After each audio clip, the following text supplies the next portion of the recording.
Dear students, welcome to Compete Minds. SBI PO 2026 notification అనేది రీసెంట్గా release అయింది. So మరి దీనికి సంబంధించినటువంటి ప్రిలిమినరీ ఎగ్జామ్ అనేది ఆగస్ట్లో ఉండబోతుంది అని చెప్పేసి టెంటేటివ్ డేట్ అనేది కూడా చెప్పడం జరిగింది. మరి టెంటేటివ్ మంత్ ఆగస్ట్ అని చెప్పేసి అని అన్నారు. అంటే మరి మనకి ఇప్పుడు ఉన్నటువంటి ఈ షార్ట్ పీరియడ్లో సో అంటే గట్టిగా మనము అనుకుంటే ఒక 1 మంత్ లేదా ఒక 45 డేస్ టైం అనుకుందాం. ఆగస్ట్లో ఎప్పుడైనా ఉండొచ్చు, డేట్ అనేది మనకు తెలియదు కాబట్టి. సో ఇప్పుడు మరి ఈ షార్ట్ పీరియడ్లో, ఈ షార్ట్ టర్మ్లో మనం ఏ విధంగా ప్రిపరేషన్ అనేది చేయాలి? సో ప్రిలిమ్స్లో మనకి రీజనింగ్ సబ్జెక్ట్లో ఎస్పెషల్గా రీజనింగ్లో స్కోర్ అనేది ఎలా ఎక్కువగా మనం చేయాలి అనే దానికి సంబంధించినటువంటి కంప్లీట్ డీటెయిల్స్ గురించి మనం ఇక్కడ డిస్కస్ చేద్దాం. సో మరి రీజనింగ్లో 30కి 30 స్కోర్ చేయడం సాధ్యమేనా ఇన్ 20 మినిట్స్ అని అంటే ఎస్, డెఫినెట్గా సాధ్యమే. కానీ ఎప్పుడు సాధ్యమవుతుంది అది అని అంటే మనం మన ప్రిపరేషన్లో కొన్ని యాక్టివిటీస్ అనేవి చేయాల్సి ఉంటుంది. అంటే ఓన్లీ టాపిక్స్ అన్నీ మనకు తెలుసు, టాపిక్స్ని నేను చూసిన, సో నార్మల్గా నాకు టాపిక్స్ ఏమేమి ఉంటాయో తెలుసు అని అంటే సరిపోదు. ఏం కావాలి మనకి అని అంటే మేజర్గా ప్రాక్టీస్. నెంబర్ ఆఫ్ మోడల్స్ని మనం ప్రాక్టీస్ చేయాలి, నెంబర్ ఆఫ్ టైమ్స్ ప్రాక్టీస్ చేయాలి. సో ప్రాక్టీస్ అనేది మనకి మెయిన్ ఇంపార్టెంట్. అలాగే మాక్ టెస్ట్ అనేవి మనం రాయాలి. ఓకేనా? మాక్ టెస్ట్లు అంటే మనకి ఇక్కడ స్పీడ్, యాక్యురసీ ఈ రెండు కూడా ఇంపార్టెంట్. ఎలా అంటే మనకి విత్ ఇన్ ద టైంలో మనం క్వశ్చన్ని చూసి ఎంత స్పీడ్గా ఆన్సర్ చేయగలుగుతాం. సో ఎంత స్పీడ్గా ఆన్సర్ చేస్తే అంటే మనం క్వశ్చన్ చదివి అర్థం చేసుకొని స్పీడ్గా చేస్తేనే మనకున్నటువంటి ఆ 20 మినిట్స్ టైంలో అన్ని క్వశ్చన్స్ని చూసి ఆన్సర్ చేయగలిగేటువంటి మనకి ఆ ఎఫిషియన్సీ అనేది వస్తుంది. సో కాబట్టి మన ప్రిపరేషన్లో మెయిన్ కావాల్సింది practice. So too much practice చేయాలి. Okay, so number of times ఎక్కువ ప్రాక్టీస్ చేయాలి. ఇంకొకటి ఏంటి అని అంటే మేజర్గా ప్రతి టాపిక్కి సంబంధించినటువంటి కాన్సెప్ట్ క్లారిటీ అండి. సో కాన్సెప్ట్ క్లారిటీ ఉండాలి. అలాగే బెస్ట్ వేస్లో ఎట్లా చేస్తాం ఇవన్నీ కూడా మనము ఓకేనా ఇవన్నీ పాటించాలి. And at the same time question చేసినప్పుడు అక్యురసీ కూడా ఇంపార్టెంట్. స్పీడ్ అండ్ అక్యురసీ ఇవి రెండే మనల్ని డిసైడ్ చేస్తాయి. సో కాబట్టి స్పీడ్తో చేయాలి, యాక్యురేట్గా చేయాలి. ఓకే, సో ఇవన్నీ కూడా మనము ప్రాక్టీస్ చేస్తున్నప్పుడు, సో మాక్ టెస్ట్లు రాస్తున్నప్పుడు కొంత అవగాహన వస్తుంది మనకి. అయితే మరి మాక్ టెస్ట్ రాస్తాం, మరి 20 మినిట్స్లో ఆ మాక్ టెస్ట్లో రాసేటప్పుడే మనం ప్రియారిటీ అండి. సో ఏ టాపిక్ని ఫస్ట్ చేయాలి అంటే క్వశ్చన్ వచ్చినప్పుడు ఏ క్వశ్చన్ని చేయాలి, ఏ క్వశ్చన్ని వదిలేయాలి అనేది కూడా మనకు తెలిసి ఉండాలి. సో బ్యాంకింగ్ ఎగ్జామ్స్లో మేజర్గా క్వశ్చన్స్ చేయడం కాదు మనకు తెలియాల్సింది, క్వశ్చన్ని వదిలేయడం తెలవాలి, క్వశ్చన్ని స్కిప్ చేయడం తెలవాలి. ఓకేనా? రైట్. ఎందుకు అంటున్నానంటే మనకి సీటింగ్ అరేంజ్మెంట్ పజిల్ క్వశ్చన్స్ ఉంటాయి. ఆ సీటింగ్ అరేంజ్మెంట్ పజిల్ క్వశ్చన్స్ని ఫస్ట్ మనం ఓపెన్ చేస్తే it will take so much of time. అంటే అరేంజ్మెంట్ చేసి ఓకేనా మనకు పాసిబిలిటీస్ వర్కౌట్ చేసి ఫైనల్గా వచ్చేసరికి టైం టేకింగ్ ఎక్కువ అవుతుంది. సో అట్లాంటి క్వశ్చన్ని స్టార్టింగ్ పెట్టుకుంటే ఒకవేళ కనుక ఏదన్నా చిన్న ఎర్రర్ వస్తే దానికి అప్పటి వరకు పెట్టినటువంటి టైం పోతుంది, ఆ మనకి ఎఫెక్ట్ అనేది మిగతా క్వశ్చన్స్ పైన పడుతుంది. మరి ఏం చేయాలి ఫస్ట్ అని అంటే మనకున్నటువంటి ఓవరాల్ 30 క్వశ్చన్స్లో సో క్వశ్చన్ని మనం స్కిప్ చేయడము, క్వశ్చన్ని సెలెక్ట్ చేయడం ఈ రెండు తెలవాలి.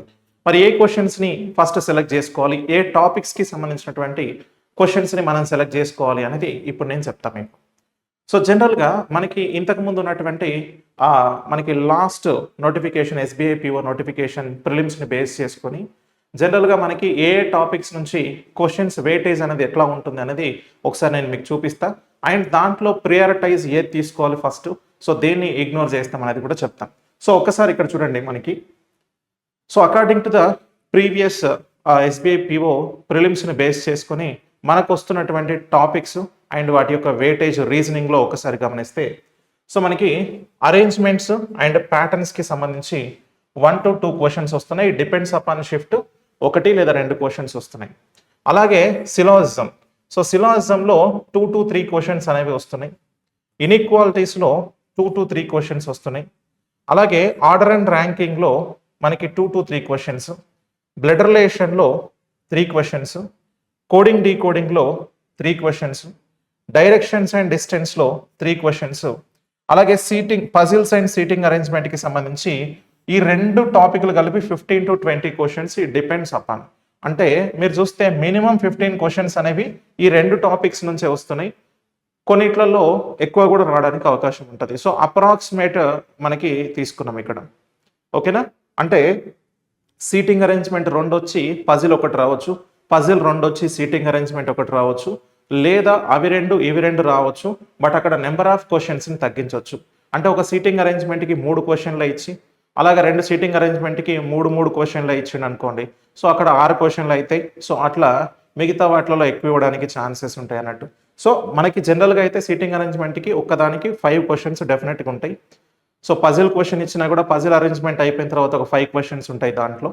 సో ఇది రెగ్యులర్గా మనం చూసేటువంటిది. అయితే ఇప్పుడు ప్రీవియస్గా ఉన్నటువంటి ప్రిలిమ్స్ ఎగ్జామ్ని బేస్ చేసుకొని మనము ఇక్కడ ఈ టాపిక్స్ని డిరైవ్ చేయడం జరిగింది. అంటే ఈ టాపిక్స్లో మనకి వెయిటేజ్ అనేది ఇలా వచ్చింది. సో ఓవరాల్గా 30 క్వశ్చన్స్ వస్తున్నాయి దీంట్లో. మరి ఇప్పుడు ఈ టాపిక్స్ మీరు రెగ్యులర్గా చూసినా కూడా ఇవే టాపిక్స్ వస్తాయి, అవునా?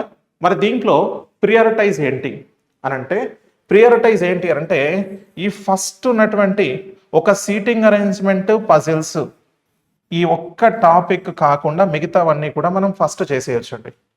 సీటింగ్ అరేంజ్మెంట్ పజిల్స్ అనే దాన్ని అస్సలు టచ్ చేయొద్దు. దాన్ని సెకండ్ ప్రియారిటీ కింద పెట్టేసి స్కిప్ చేసుకుంటే సరిపోతుంది. That is the best method. మీరు మార్క్స్ ప్రాక్టీస్ చేసేటప్పుడు కూడా సీటింగ్ అరేంజ్మెంట్ని అండ్ పజిల్స్ని స్కిప్ చేసి చూడండి. లేదు సీటింగ్ అరేంజ్మెంట్ని పజిల్స్ని ఫస్ట్ పెట్టుకొని కంపారిజన్ చేసుకోండి, మీకే క్లారిటీ వచ్చేస్తుంది. ఎందుకనంటే ఇక్కడ ఉన్నటువంటి ఈ క్వశ్చన్స్ అన్నీ కూడా మీరు ఈజీగా సాల్వ్ చేసేటువంటి టాపిక్స్లోని క్వశ్చన్స్. సో అరేంజ్మెంట్స్ ప్యాటర్న్స్ అనేవి జస్ట్ చూసి ఆన్సర్ చేస్తారు.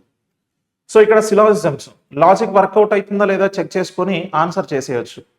సో అలాగే inequalities, order and ranking, blood relation, coding decoding, distance and డైరెక్షన్స్కి సంబంధించి ఈ టాపిక్స్ని ఫస్ట్ ప్రియారిటైజ్గా పెట్టుకోండి. ఎందుకనంటే ఇవి విత్ ఇన్ సెకండ్స్లో మనం ఆన్సర్ చేయడానికి అవకాశం ఉంటుంది. ఓకేనా, సింపుల్ లాజిక్ని మనం అక్కడ అప్లై చేసి లాజిక్ని ఇన్వాల్వ్ చేసుకుంటూ ఎలిమినేట్ చేసుకుంటూ ఆన్సర్ చేస్తాం కాబట్టి సో ఈ టాపిక్స్ని ఫస్ట్ పెట్టేసుకోండి.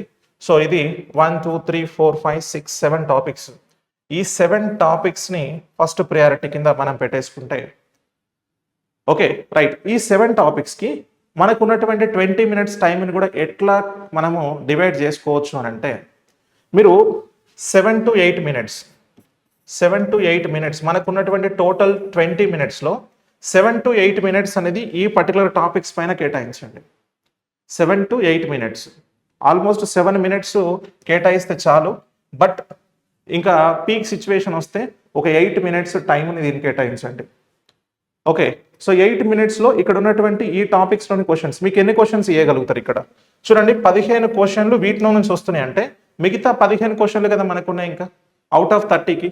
అంటే ఈ 7 to 8 minutesలో మీరు 15 క్వశ్చన్స్ని సాల్వ్ చేయగలిగితే, ఓకే, ఈ 7 to 8 minutesలో ఈ 15 క్వశ్చన్స్ని మీరు సాల్వ్ చేయగలిగితే మిగతా 13 minutes to 12 to 13 minutes, next 12 to 13 minutes టైంని సీటింగ్ అరేంజ్మెంట్ అండ్ పజిల్స్కి కేటాయించండి. ఓకే, సో ఇలా టైం కేటాయించుకొని అప్పుడు సీటింగ్ అరేంజ్మెంట్ పజిల్స్ని చేసుకుంటూ వెళ్తే ఇంకా మీకు ఈ 15 క్వశ్చన్స్ మీద బడన్ పడదు. ఇక్కడ ఉన్నటువంటి ఈ సీటింగ్ అరేంజ్మెంట్ పజిల్ క్వశ్చన్స్ని మాత్రం చేసుకుంటూ మీరు ఆన్సర్స్ని చేసుకుంటూ నెక్స్ట్ క్వశ్చన్స్కి వెళ్ళొచ్చు. ఇలా చేస్తే, ఇలా మీరు ప్రాక్టీస్ చేస్తే మార్క్స్లో ఒకసారి మీరు ట్రై చేయండి. సో చేస్తే డెఫినెట్గా మీరు అనుకున్నట్టు విత్ ఇన్ 20 minutesలో 30 క్వశ్చన్స్ని యాక్యురేట్గా చేయగలుగుతారు వితౌట్ ఎనీ టెన్షన్. ఓకేనా, రైట్. విత్ స్పీడ్తో కూడా చేయగలుగుతారు. ఎందుకు అనంటే ఇక్కడ ఉన్న క్వశ్చన్స్ అన్ని చిన్న చిన్న క్వశ్చన్స్ లాగా ఉంటాయి కాబట్టి విత్ లాజిక్స్ని ఎలిమినేట్ చేసుకుంటూ వెళ్ళిపోవడమే కాబట్టి మీకు ఇక్కడ స్పీడ్ ఎక్కువ చేసేసుకొని విత్ ఇన్ 7 to 8 minutesలో 15 క్వశ్చన్స్ చేయొచ్చు. ఇక్కడికి వచ్చినాక పజిల్ని మనం చదివి అండర్స్టాండ్ చేసుకొని ఆ పజిల్ని పాసిబిలిటీస్ వర్కౌట్ చేసుకొని సీటింగ్ అరేంజ్మెంట్లో పాసిబిలిటీస్ని వర్కౌట్ చేసుకొని మనం చేస్తాం కాబట్టి అప్రాక్సిమేట్గా 12 to 13 minutes అని చెప్పేసి అని అంటున్నాను. సో ఈ 12 to 13 minutesలో అంటే మీరు ఇంకా ఎక్కువ ప్రాక్టీస్ చేసి అంటే మీ స్పీడ్ కనుక ఎక్కువ ఉంటే మొత్తం చేసినాక ఇంకో 1-2 మినిట్స్ ఓవర్‌వ్యూ చేసుకోవడానికి కూడా మీకు టైం మిగిలేంత కూడా చేసుకోవచ్చు. బట్ అనుకున్నంత ఈజీ కాదు కదా ఎగ్జామ్ అనేది. అప్పుడు మనకి ఓ టెన్షన్ ఉంటది కదా! సో, కాబట్టి మీరేం చేయండి అంటే ఇప్పటి నుంచి ఈ పర్టిక్యులర్ ఈ 45 డేస్ టైం ఏదైతే ఉంటదో, లేదా ఈ 35 డేస్, 40 డేస్ టైం ఏదైతే ఉంటదో, ఆ టైంలో ఒకటి కాన్సెప్ట్ క్లారిటీతో ఓకేనా? కాన్సెప్ట్ క్లారిటీతో ప్రతి టాపిక్‌ని ప్రిపరేషన్‌లో ఉంచండి. అలాగే స్పీడ్‌గా క్వెషన్స్‌ని చేయడానికి ట్రై చేయండి. మార్క్స్ రాస్తున్నప్పుడు ఓకేనా?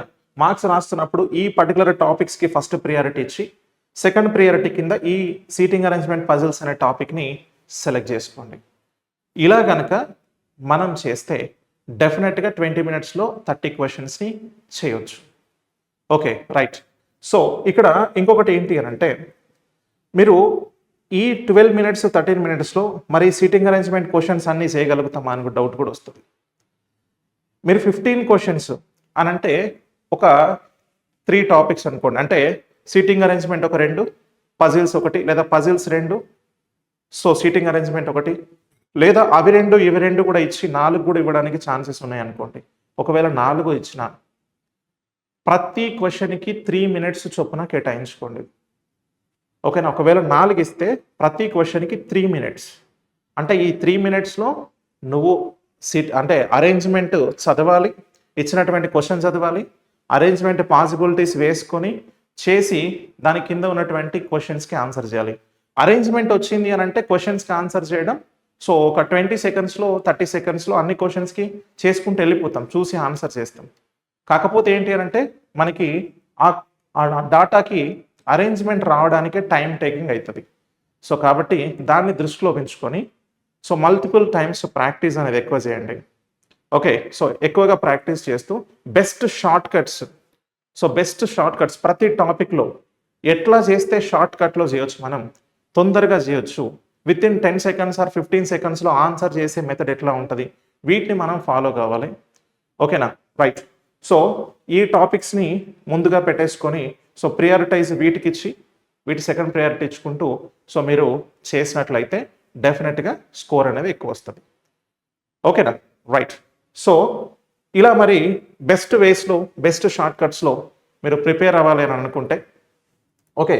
So, compete minds banking masters intensive live ప్రోగ్రామ్‌ని స్టార్ట్ చేయడం జరిగింది. So, if you are interested డెఫినెట్‌గా మన కాంపీట్ మైండ్స్ యాప్ డౌన్‌లోడ్ చేసుకోండి. సో, కాంపీట్ మైండ్స్ యాప్‌లో బ్యాంకింగ్‌కి సంబంధించినటువంటి ది బెస్ట్ కోర్స్ అనేది అందుబాటులో ఉంది. సో, మీరు ఆ కోర్స్ గనక మీరు పర్చేజ్ చేసినట్లయితే దాంట్లో ప్రతి టాపిక్‌కి బెస్ట్ షార్ట్‌కట్స్ సో, బెస్ట్ వేస్‌లో ఎట్లా ఆన్సర్ చేయాలనేవి క్లియర్ కట్‌గా చెప్పడం జరిగింది. ఓకేనా? సో, ఇది మనకి బ్యాంకింగ్ కోర్స్‌కి సంబంధించింది. అలాగే మీరు కాంపీట్ మైండ్స్ యాప్‌ని కూడా డౌన్‌లోడ్ చేసుకోండి. సో, కాంపీట్ మైండ్స్‌ని సోషల్ మీడియా ప్లాట్‌ఫామ్స్‌లో కూడా ఫాలో కండి. సో, మీకేమైనా డౌట్స్ ఉంటే మన కాంపీట్ మైండ్స్ ఆఫీస్ నెంబర్‌కి కాల్ చేసినట్లయితే మన టీమ్ మీకు ఫుల్ క్లారిటీ అనేది కోర్సెస్‌కి సంబంధించినటువంటి ఇన్ఫర్మేషన్ ఇస్తారు. ఓకేనా? సో, ఇలా ఇది మనకు ఇక్కడ ఎస్‌బీఐ పీఓ 2026కి సంబంధించినటువంటి సో, రీజనింగ్ సబ్జెక్ట్‌లో మనం స్కోర్‌ని పెంచుకునే విధానం అండ్ వితిన్ ద స్టిపులేటెడ్ టైమ్‌లో మనం ఎలా ఆన్సర్ చేయొచ్చు, ఏ టాపిక్స్‌ని సెలెక్ట్ చేసుకోవచ్చు అనే దానికి సంబంధించినటువంటి కంప్లీట్ ఇన్ఫర్మేషన్ ఇది. Thank you all of you.